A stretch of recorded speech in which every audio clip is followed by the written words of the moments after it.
The next topic in Introduction to Philosophy and Introduction to Critical Thinking is the Introduction to Critical Thinking. So let's start. Our first question is, what is critical thinking, and then what is not critical thinking? So critical thinking is the ability to think clearly and rationally about what to do and what to believe. So two things is one, we should think clearly, and then second is we should think rationally about what to be do and how we will believe in those things. So not critical thinking is mere criticizing everything and thinking a lot. So just criticizing something is not constitute the critical thinking, but thinking and plus thinking a lot is not makes doesn't make you a critical thinker. So when you have ability to think clearly and rationally about what to do or what to believe is called critical thinking. So as we have defined in previous slide that critical thinking has two components. One is like clear thinking and the second one is the rational thinking. So let's see, when we are saying clear thinking, what does that mean? Clear thinking is the ability you have regarding expressing your ideas in a straightforward as well as simpler manners. So it should be, your ideas should be very straightforward, should be upfront, should be clear, and then should be in a simple way. And it also involves the power to recognize and analyze questions and statements that are logically fallacious. So it also include, when you are thinking clearly, that it also recognized and analyzed the questions and statements which are fallacious. Fallacious will mean if they have any common errors in reasoning that will undermine the logic of your judgment. So let's to define the logical fallacies a little bit more. It is basically, like I said, errors in reasoning that invalidate the argument. So logic, uh, penguins are black and white. Some old TV shows are black and white. Therefore, some penguins are old TV shows. So we cannot say, since TVs were black and white and the penguins are also black and white. So the penguins are a black and white shows on TV. So this is a like logical fallacies we are creating. That mean we are giving some reason which are invalidate our argument.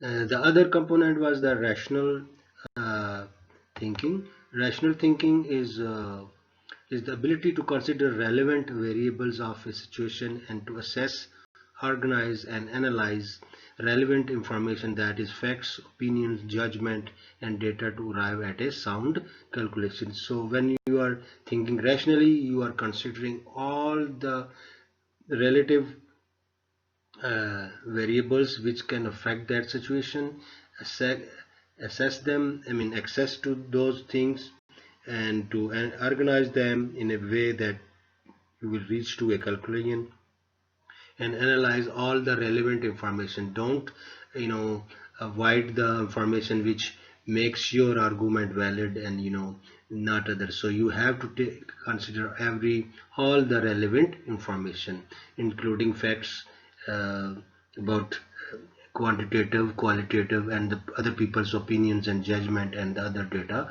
to arrive a sound calculation. So when you are thinking clearly and rationally, basically you are thinking critically. So that is the definition of the critical thinking. So our next slide shows that what hindered in critical thinking. So what are the obstacles which stop us thinking critically? So these are the few reasons uh, I unlisted here. So please let's go with me. These are lack of awareness, So sometimes we don't know about the issue we are talking about. So then you practice or lack of practice of rational or logical thinking. Those ignorant of how to think critically. So these make things us when we are not knowing the things, and we cannot think logically or rationally, so it hinders us our critical thinking process. Personal biasness, the next is that maybe we have bias towards something, so that also stop us thinking critically. So personal biasness, some people deliberately avoid critical thinking on situation where outcome may put him or her in a unfavorable situation. So sometimes uh, we don't think critically because we are afraid of that maybe outcome of this thinking will be against our ideas or against our belief or give us an unfavorable situation. The next one is inherited opinion. Cultural biasness is and the cultural biasness, most of the people die with the opinion they inherit from parents and close one. So some of the ideas we born with, it is our cultural things, it is our religious things, so we don't try to think critically about those things. So next is, so it is intellectual ignorance. Arrogance is due to one's education level or qualification, refusing to think critically in open situation. What does that mean is that sometime when there's a situation is arises, you don't have enough education or qualification to think critically. Like in the first obstacle or first hindrance is that we don't know about things, but here is that we are not very well qualified to think critically about some issues or some matters. So next one is the intellectual laziness. Sometimes we know things, but we are so lazy to think about things critically or do enough research or find out all the facts about the issue. So this will lead to a non-critical thinking, or sometime maybe we are biased thinking, or maybe we don't think properly, so just lazy to think critically. Then the next is the black and white thinking. Like we say, things are never in black and white, so there are many areas of colors, shades. So those who think in one of the extremes without considering all the intermediate possibilities. So spectrum is from 0 to 360, or we sometimes we don't think uh, we think extremely, either we are thinking on the one side or thinking on the other side, and we ignore the intermediate or middle possibility of the things are. So this way also hinder our critical thinking. So these are the few of the reasons when we which stop us to thinking critically. So after discussing the some of the obstacles or some of the hindrance or some of the things which stop us thinking critically, let's see what are the attributes of some of the attributes of the critical thinkers. So when we have a characteristics or things of attributes, mean character of a critical thinking, so we should have these things in a critical thinker. So first of all, like we have defined in the critical thinking definition, that he or she should think rationally. So rationale is very important, that they should be not biased, or they shouldn't be tilting toward one side, so they should take all the facts and the figures before making a commitment or making a statement or criticizing something. Think extra yard than others. Yeah, of course. It is not you. Critical thinkers are not just a common thinker. They always take extra time, extra yard, go beyond, and check all the issues, all the dimension of the issues to criticize something or to give opinion about something. So then demand reasoning. It is very important that a critical thinking always, when read something or hears something, he or she should demand a, uh, a reasoning. So why you have said this? What are the reason behind this? Then the next one is the open-minded. So critical thinking thinker should always be open minded. He or she should be always ready to take the others point of view, opposite of them. So they should be open minded, and they should consider all the opinions and all the statement of other people with whom you are talking or discussing. Then critical thinker, to reach to the right thing, to the truth, they have to ask the right question. It is very important that they will ask the right question to reach to the core of the subject. The next one is the do not, some of the on the top I wrote do's of things: do rational, do think extra, do demand reasoning, be open-minded, and ask the question. Here we, some of the things they're supposed to not do it. So don't take anything for granted. For granted means just as it is. You don't take. You have to be ask the question and to reach to they ask, demand the reasoning, like I already explained. So don't take things as it is. The critical thinking always think on the other side of the things also. Do not jump into conclusion. Yeah, just don't be in hurry. Take extra time and take extra year or take extra reading or research to reach to some conclusion. So the final result. Do not fear challenging politically, culturally dominant fallacies, a mistake belief, especially one based on the unsound arguments.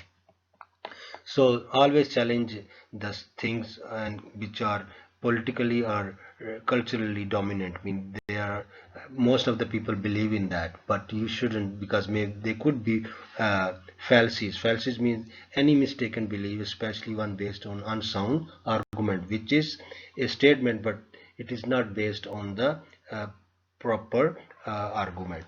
So these are the few of the attributes a, a critical thinker should have. Uh, the next thing in our lecture is how to practice critical thinking. So critical thinking steps are, these are the few steps you have to take while you are practicing critical thinking, so which makes you a critical thinker. Practice critical thinking by using formal logic, classical or traditional system of determining the validity or invalidity of a calculation or inference deduced from two or more statement premises. So you should use the logic before. For this reason we study in the philosophy the logic. So what is logic is using classical or traditional system of determining the, you have to be check the validity or invalidity of that result you got by using more than one statement that are premises, or you don't base your result only on one thing. Take more than one or two or more statements to reach to some calculation. So it's mean that you need more than premises, mean the proof, the ground on which your statement is dependent. So that is called premises. So interference mean your results using scientific knowledge. Of course, number two is the, you always use the scientific knowledge to find out the validity or invalidity or truthness of the thing which you are criticizing or which you are analyzing. And then looking for the real world examples. So you have to give the example from the real world about when you are discussing or when you are arguing or when you are reasoning. So bring the real example from the real world.